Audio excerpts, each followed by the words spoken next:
Est-ce que les réseaux, c'est la catastrophe sur la musculation? La réponse est oui, la réponse est non, on ne sait pas. On va le découvrir dans cette nouvelle vidéo. Donc salut à tous, c'est Aurel et Flo. On est là pour vous divertir pour le coup, avant tout pour vous coacher avec Scan Training évidemment. Et aujourd'hui, on réagit à des réels sur Instagram. Donc on va scroller un peu avec le tel. Bon, en vrai, j'ai préparé quelques réels et il y en a d'autres où on va scroller. Et on va réagir à chaud. Surtout toi, tu connais pas les réels. Moi, j'en ai vu un petit peu avant. Et l'idée, c'est de vous donner notre avis, éventuellement de vous apporter quelques connaissances et de passer un bon moment tous ensemble évidemment. Donc n'oubliez pas le like, le partage, le commentaire et c'est parti. Bon, on commence avec une vidéo de Denis Gallois. Une des questions qu'on me pose le plus souvent en coaching, c'est quelle est la meilleure source de protéines? Et à chaque fois, les gens s'attendent à ce que je réponde le filet de poulet, parce qu'il y a ce cliché du go muscu qui mange que ça, midi, soir et même parfois au petit-déj. Mais honnêtement, le filet de poulet, c'est tout en bas de la liste des sources les plus intéressantes. Clairement, pour moi, le foie de veau, c'est la meilleure source de protéines. C'est une viande maigre et surtout, c'est bourré de vitamines et de minéraux. Son autre avantage, c'est que c'est un abat, donc le prix sera également très intéressant. Alors Aurel, qu'est-ce qu'on pense du foie de veau? Le foie de veau, bah, t'aimes bien ou pas? Moi personnellement, non, pas pour moi. J'aime pas non plus. J'ai beaucoup de mal avec les abats, enfin, j'en mange jamais. Donc, ouais. C'est vrai que c'est hyper intéressant, comme dit, au niveau du prix, etc. Mais c'est, enfin, honnêtement, moi, c'est impossible. Je peux pas, j'arrive vraiment pas. Enfin, bah moi c'est pareil, j'aime pas le goût, donc déjà c'est réglé. Et c'est vrai qu'on parle souvent d'adhérence, d'adhésion, donc vraiment aimer ce qu'on mange. Donc là si on n'aime pas, même si c'est la meilleure source a priori, forcément c'est compliqué. Et pour le coup il a raison, il y a beaucoup de vitamines, comme tu as dit c'est pas cher. Il y a aussi pas mal de collagène dans les abats, donc ça c'est cool. Mais c'est vrai que après je trouve que de dire que le filet de poulet il est tout en bas, ça reste quand même, certes c'est cliché, c'est classique, mais c'est ce qui a fait ses preuves et c'est ce qui fonctionne très bien, c'est une viande très maigre. ouais, c'est sûr. Mais après, moi, je fais plus, en fait, je mets plus la qualité en rapport parce que quand on regarde, par exemple, du poulet, généralement, on va avoir beaucoup de poulet en batterie, etc. Ouais, et c'est forcément, ça doit être une très bonne source si jamais c'est vraiment du poulet vraiment industriel, on va dire. Ouais. Au niveau des minéraux et vitamines qu'on va trouver dedans, on va pas du tout avoir les mêmes apports. Donc, moi, je suis plus à opter pour la qualité de la viande qu'on mange plutôt que de me dire ça c'est de la viande blanche, donc il faut absolument manger de la viande blanche. Catégoriser quoi. Catégoriser comme ça. Bon allez, on enchaîne directement. Tu dois arrêter de faire un jour pour les pecs, un jour pour le dos, un jour pour les jambes, un jour pour les épaules, un jour pour les bras. Le problème, tu ne travailles chaque groupe musculaire qu'une seule fois par semaine, ce qui est loin d'être optimal. On sait maintenant que stimuler chaque muscle 2 fois par semaine est bien plus efficace pour les développer. Je te donne le programme exact que je ferai si vous voulez maximiser la prise de muscle en un minimum de temps. Je ferai 3 séances par semaine, avec 70% d'exercices polyarticulaires pour solliciter plusieurs muscles à la fois et devenir de plus en plus fort avec une bonne technique. Et j'aurai une 4e séance optionnelle pour les semaines où j'ai plus de temps. Sur tes semaines chargées, tu te concentres sur tes 3 séances essentielles et quand tu as plus de temps, tu peux ajouter la séance bonus. Bon là on parle du split vs le PPL ou le half body, enfin là on a plusieurs fréquences dans la semaine. Personnellement, je suis d'accord et pas d'accord. Parce qu'en fait, ça dépend du contexte et du niveau de la personne. En fait, on sait que quand on démarre, on a tout intérêt à avoir une bonne fréquence d'entraînement pour 2 raisons. La première, c'est l'apprentissage moteur pour apprendre rapidement ses mouvements, se coordonner, tout ça. Et la deuxième raison, c'est parce qu'en fait, on va pas réussir à beaucoup forcer. Donc, le fait d'avoir 2 séances dans la semaine, ça permet d'avoir quand même un bon volume sur la semaine, une bonne fréquence du coup, ce qui va venir, on va dire, compenser le manque d'intensité du début. Après, il y a des personnes qui ont très très bon niveau, qui font du PPL, qui font de la multifréquence, mais qu'est-ce que t'en penses? Ouais, je suis assez d'accord avec toi. En fait, tout dépend. En fait, plus on avance dans la muscu, je trouve, et plus la réponse, au final, c'est ça dépend. C'est Gundy qui dit ça. Non, mais c'est vrai. Non, mais en fin de compte, c'est si, je sais pas, par exemple, on a 10 ans de muscu, on va faire vraiment une grosse séance jambes. Honnêtement, faire une séance jambes 3 ou 4 jours plus tard, c'est impossible. Enfin, pour moi, à l'époque, quand je faisais vraiment que ça, quand je faisais des grosses séances jambes, 3 jours après, on m'aurait dit fais un squat ou c'était impossible. Donc, là, on précise, il fait toujours des grosses séances jambes, mais il y a plus un objectif de force, donc c'est différent. Mais différente, donc, il est pas retraité, ouais. Mais carrément. Et puis en fait, le souci, tu vois, c'est que très souvent on dit il faut 48 heures pour qu'un muscle se récupère. Donc 2 jours après, on peut le réentraîner. En fait, il y a aussi la récup du système immunitaire, du système nerveux, des tendons, des articulations, de toutes les structures. Donc forcément, c'est un peu réducteur, on va dire. Et il n'y a pas un programme qui marche. Encore une fois, ça dépend de vous. tout est adapté de toute façon. Exactement. Et d'ailleurs, dans la description, il y a directement le lien pour se faire coacher. C'est personnalisé. N'hésitez pas. Le butterfly pour muscler tes pectoraux, tu verras, c'est hyper simple. Première chose, tu sors la poitrine, tu rentres tes coudes. En gros, tu finis pas le mouvement comme ça, mais comme ça. T'inspires, t'étires, t'expires et tu contractes. Moi personnellement, j'axe toujours épaule, coude et poignet, tu vois. Ouais. Donc moi, j'avoue que je mets légèrement en dessous. La main légèrement en dessous. Mais en vrai, ça peut se faire aussi pour étirer plus le claviculaire et tout. Enfin, ouais. Il n'y a pas de. Moi, ce qui m'embêterait un petit peu, c'est qu'il dit on place les coudes vers le bas.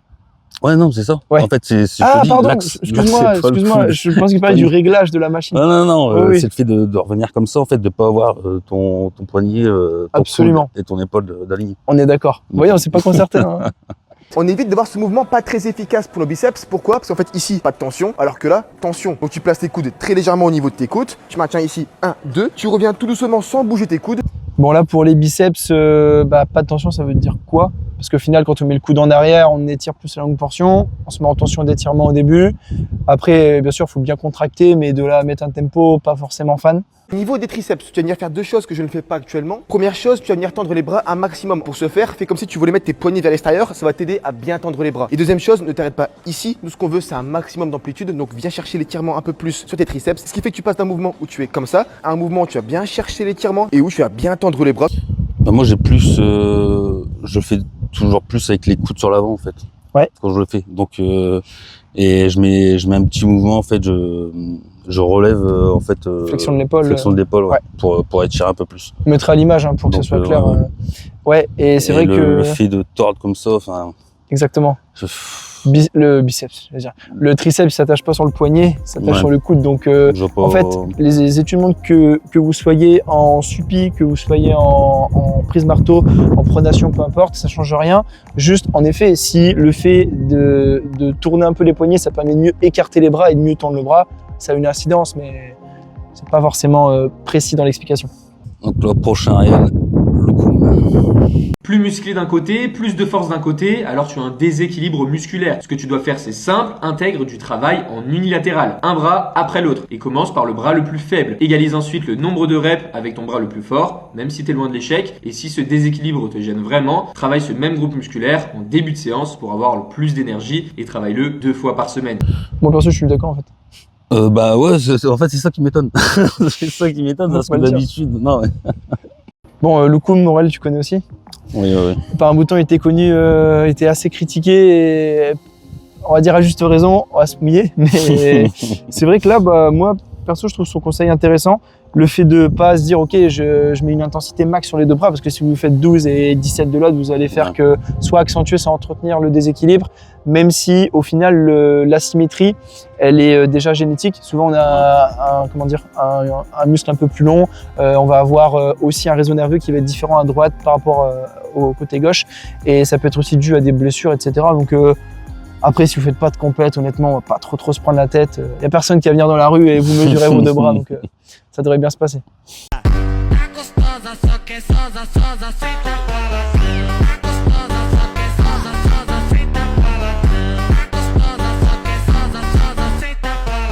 Là, moi, ce qui m'embêterait, c'est que, en fait, sur les exos, si on parle vraiment des exos en eux-mêmes, la sélection, elle n'est pas forcément optimale. Mis à part le curl incliné, il n'y a pas de variation de la position du coude par rapport au tronc. Donc, on n'est pas en étirement, on n'est pas en contraction, on n'est pas plus sur le brachial. Souvent, il manque du brachial pour avoir vraiment des gros biceps. Je sais de quoi je parle. Mais après, ce qui est bien, c'est qu'il varie les prises, quoi. Prona, marteau, mais peut-être qu'on peut mieux faire, quoi. Donc peut-être un petit exo avec le coude sur l'avant du corps, quoi. Ouais, c'est ça. Un spider curl ou un curl pupitre. C'est ça. Et peut-être aussi un curl incliné un peu plus incliné. Aussi.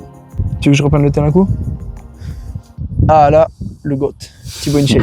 Est-ce qu'on doit prendre de la whey protein dès qu'on commence le sport? Non, la whey n'est pas obligatoire quand on commence le sport, mais elle peut être utile et pratique. La whey, c'est un complément alimentaire, ça vient compléter votre alimentation. Elle est issue du lait de vache, mais elle ne remplace pas une bonne alimentation. Elle est là pour combler tes besoins si tu n'arrives pas à manger assez de protéines. Par exemple, si tu es pressé et que tu sautes des repas, ou alors que tu as un objectif de prise de masse ou de sèche. Pour résumer, la whey n'est pas essentielle mais pratique.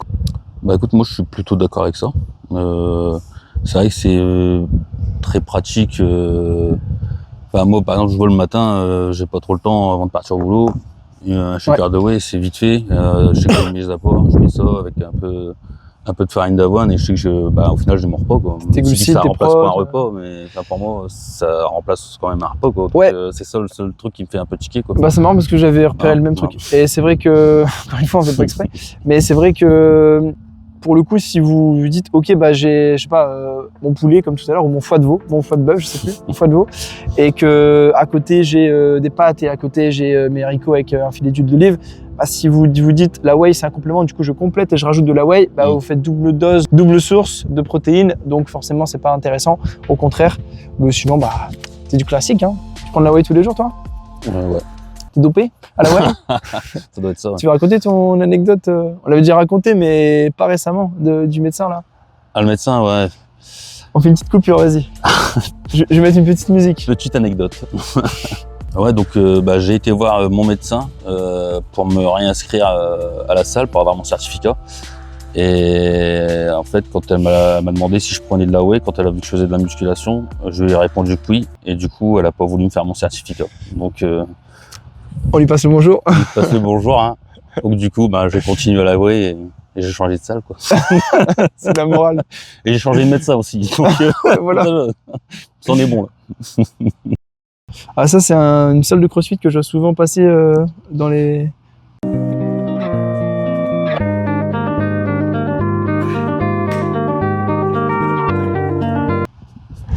Bah c'est vrai. Pour la majorité, si vous vous dites je vais m'étirer après, ou ça c'est le truc, les abdos c'est bon, je les fais en fin de séance. Ouais, On les fait jamais. Hein. la petite routine de Le fin de pire, séance que tu fais jamais. Je les ferai chez moi. Ouais. Jamais, il n'y a personne. Ouais, si, peut-être une personne, mais c'est très rare. Dites-le en commentaire si c'est votre cas. Et en vrai, allez checker la page parce que franchement, c'est vraiment marrant ce qu'ils font.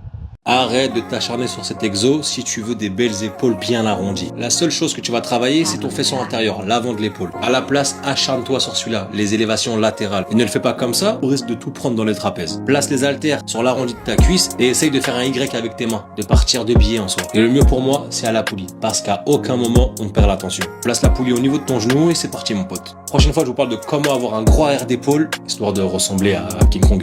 Bon là, Aurel, c'est pour toi. Moi j'ai arrêté le développé militaire, donc c'est réglé.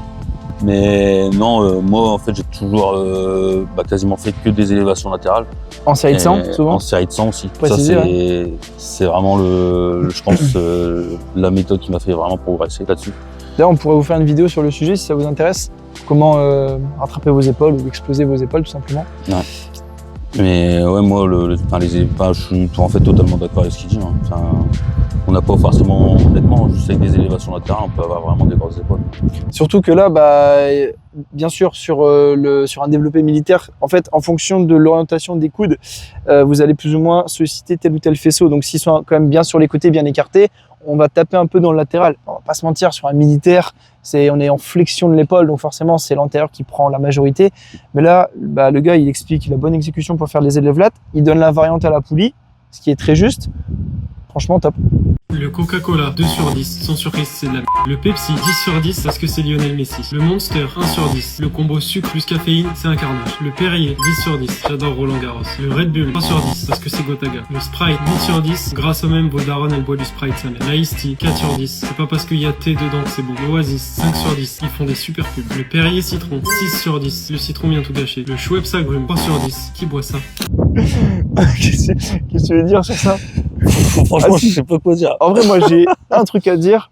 C'est, je connais des personnes qui font ça, mais c'est vrai, le truc de dire 2 sur 10, 3 sur 10, c'est bien, c'est pas bien. Je trouve ça un peu réducteur. Encore une fois, je connais des personnes qui le font et qui ont beaucoup de connaissances et il n'y a pas de souci. Mais je suis pas forcément fan du truc. Mais en vrai, j'ai même pas retenu, c'est de l'humour. Ouais. Buvez du Coca Zéro si vous aimez bien, vous n'allez pas avoir un cancer avec. Si vous en prenez pas 18 par jour, tout va bien. C'est le dernier ou l'avant-dernier du coup? L'avant-dernier? L'antépénultième, avant-dernier. L'antépénultième réel.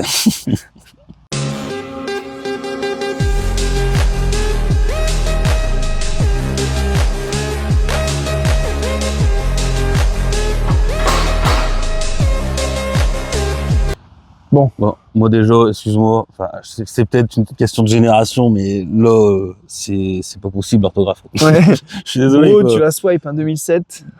Qui vient d'avoir sa barre dont tout le monde veut.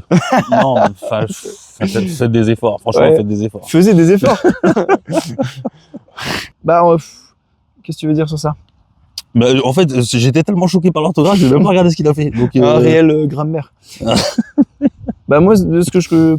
Oula. Bah, moi, de ce que je comprends, c'est... est-ce que la barre de 100 kg, en gros, d'accord. Ok, un peu autour de ça, tu vois. Est-ce que c'est bien 100 kg au bench? Bah, ça dépend. Si vous faites 100 kg de poids de corps, que vous entraînez depuis 15 ans, c'est rincé. Hein. On va pas se mentir. Si vous vous entraînez depuis quelques années, que vous passez 100 kg, surtout que vous êtes une femme, c'est énorme. Dédicace à Morgane, évidemment. On met ses liens également ici. Et après, si vous faites déjà 10 à 100, nous, on vient de l'école Superphysique avec Rudy Koya, pour ceux qui connaissent, un peu plus les anciens, bah, c'est déjà un très bon niveau, on va pas se mentir. C'est niveau gold. C'est niveau gold. Mais après, c'est vrai que plus les années passent, plus tu te dis, bah, c'est pas grand chose. Bah, en fait, plus t'avances et plus tes anciens objectifs, bah, tu les as dépassés, donc bah, tu les déconsidères un peu, quoi, on va dire. Ouais, c'est ça. Mais après, c'est vrai qu'en 2007, bah, du coup, ouais, c'est sûr qu'à, on va dire à 18 ans, passer 100 kg avec quelques années de salle, c'est vraiment bien. Ouais, c'est vrai. Et puis, il faut pas non plus banaliser. Hein. Même pour une personne pour qui la barre paraît léger, ça reste quand même 100 kg sur la carcasse, donc c'est pas rien. Bon, là, vous l'aurez compris, hein, le but de cette vidéo, c'est pas de dire c'est bien, c'est pas bien, validé ou pas validé, c'est juste de donner notre avis, tout simplement. Et là, j'en ai un pour toi. Alors, lui, c'est un que j'ai sélectionné. C'est une pépite. J'en dis pas plus. Je vous laisse regarder aussi. Réaction sur Aurélien.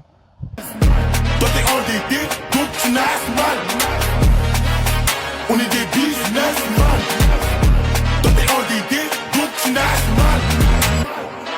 On reprend dans tout check comme ça qu'on opère. Il a plus de début négro, je m'en rappelle. T'auras ta part sur le camembert. Raté jamais on perd. La haine dans la caille, j'ai fait mes repères. Enchaîner les TP pour finir au beurre. Ou finir comme ça qui s'encule au bar. Hop. Bah, c'est le squat, quoi. Enfin, Ouais, moi, le squat, il plie en deux. Enfin, c'est pas possible. Tu te demandes même comment la barre tient.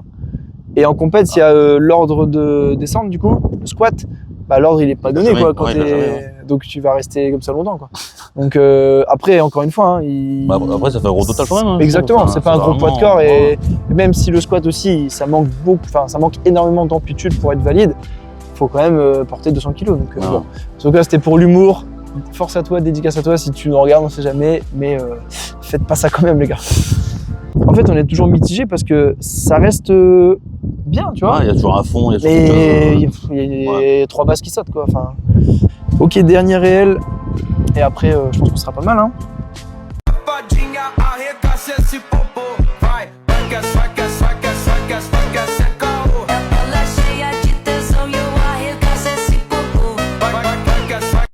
Voilà, on a parlé de Michael Gundil juste avant, lui, il va pas être d'accord parce qu'il adore les machines. Donc là, c'était quoi? C'était presse horizontale, l'extension leg curl assis. C'est une bonne séance ou pas?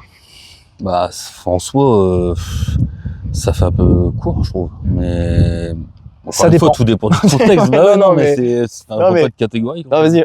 En vrai, dans l'absolu, pour une personne qui a ses jambes à bosser, normalement, pas forcément un poids fort quad ni autre, il manquerait quoi? Il manquerait une extension de hanche pour les ischios, la chaîne postérieure. Puis là, on a déjà la flexion avec le leg curl. Peut-être un peu d'adducteur, abducteur. Exactement, pour épaissir la cuisse, prévenir les douleurs, les blessures genoux, hanches et tout. Et peut-être tout ça. Ouais, les mollets aussi. Là, j'étais vraiment sur. Ouais, t'as tout à fait raison. Et peut-être un exo libre, parce que c'est vrai que s'entraîner que sur machine, pas forcément. En fait, les machines, c'est très bien. Enfin, je sais pas ton avis. Enfin, je connais ton avis, mais on va le dire. Mais c'est quoi ton avis sur les machines? Moi, je m'entraîne à basique, donc je m'entraîne à la poulie. En fait, il y a des bonnes machines et les autres machines. Voilà. Donc, il y a beaucoup de machines, je trouve, qui, moi, je suis à la basique, donc c'est sur du Matrix, où il n'y a pas forcément des angles qui vont correspondre à ce que tu attends, en fait. C'est pas Hammer pour le dos ou Jim Leco. Voilà, quand tu as des tirages divergents, des trucs un peu bizarres, ça n'a pas vraiment de sens. Moi, quand je le fais, j'ai une fesse sur le siège et c'est pour ça, j'ai testé une fois, j'ai lâché l'affaire, je reste à la poulie. Avec la poulie, on peut un peu tout faire. Donc, ouais. Et c'est vrai c'est vrai qu'avec des bonnes machines, c'est différent. Par exemple, quand on a été voir Kylian, Là, toutes les machines, c'est du lourd. Enfin, même si c'est les anciennes machines, par hasard, c'est des machines qui ont 30 ans. C'est incroyable quoi. Enfin, de se dire il y a 30 ans ils faisaient ça et maintenant on fait ça. Sur les Nautilus, ouais. On régresse. Bah, en fait, le truc, c'est que là, c'est du Technogym, je crois, c'est dans un Fitness Park. Donc, c'est sûr que niveau courbe de résistance et tout, c'est clairement pas le mieux. Et c'est vrai qu'en termes de travail, des fois, il vaut mieux largement faire un exo libre qui, en effet, a sûrement et à coup sûr plus de facteurs limitants au niveau du gainage, au niveau de la stabilité et de tout ce qu'on veut, mais qui sera sûr en termes de progression, sur lequel on est stable, on peut charger. Et on sait tous que si on fait des séries de 10 à 150 aux jambes tendues ou à 160, on a un minimum d'ischio, de fessiers et de lombaires. Évidemment, après, c'est plus technique que ça, mais...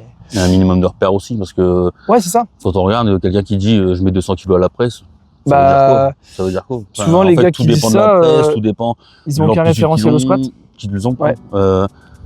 Il y a tellement de facteurs. En fait, ça a une presse horizontale, une presse inclinée. C'est pas du tout les mêmes. C'est ça, en fait. circulaire.